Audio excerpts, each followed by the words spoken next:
verdadeiramente ele tomou sobre si as nossas enfermidades, as nossas dores, levou sobre si.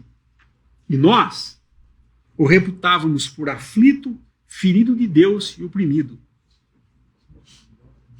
Mas ele foi ferido por causa das nossas transgressões e moído por causa das nossas iniquidades. O castigo que nos traz a paz estava sobre ele, e pelas suas pisaduras fomos sarados. Nós deturpamos a sua obra, dizendo, ele era considerado por nós ferido, oprimido de Deus. Mas na realidade, não. Ele estava fazendo isso para nos salvar, não porque ele era oprimido de Deus. Ele passou por isso. Essa deturpação que os homens fizeram da sua obra, eles viram ele como uma coisa completamente diferente, oposto do que ele era. Os sofrimentos físicos, eu creio que é o que todo mundo mais conhece, né? Porque toda vez que alguém cristão vai falar, fala dos sofrimentos físicos, aquelas aflições que ele sofreu no seu próprio corpo pelas mãos dos homens, por causa do testemunho de Deus que lhe dava. Aí então sofreu contusões, os golpes de vara, bateram com vara, murro, puxaram seus cabelos. Há um salmo que fala que arrancaram suas barbas, ou coisa assim. As lacerações, ele foi açoitado. Um açoite era uma coisa que realmente machucava. Ele sofreu as perfurações das suas mãos e pés por cravos, sua cabeça com os espinhos, e finalmente ele foi morto por mão de injustos. Um mártir nas mãos dos homens. Mas aí nós entramos na última classe de sofrimentos, que não é nem um pouco menos importante do que as outras, mas ela é, eu creio, aquilo que vai ser mais tocante para nós.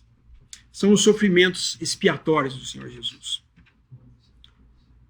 O Senhor sofreu como o divino portador dos nossos pecados.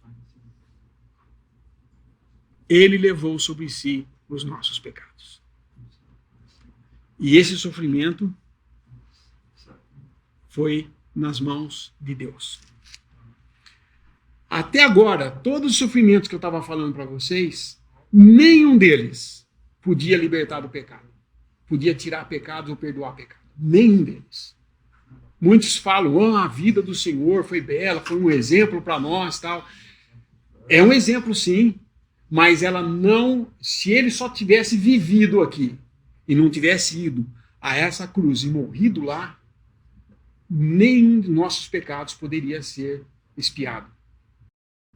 Porque os seus sofrimentos expiatórios têm essa função. E só ele era o Cordeiro de Deus. Deus não teve mais do que um Cordeiro, só um.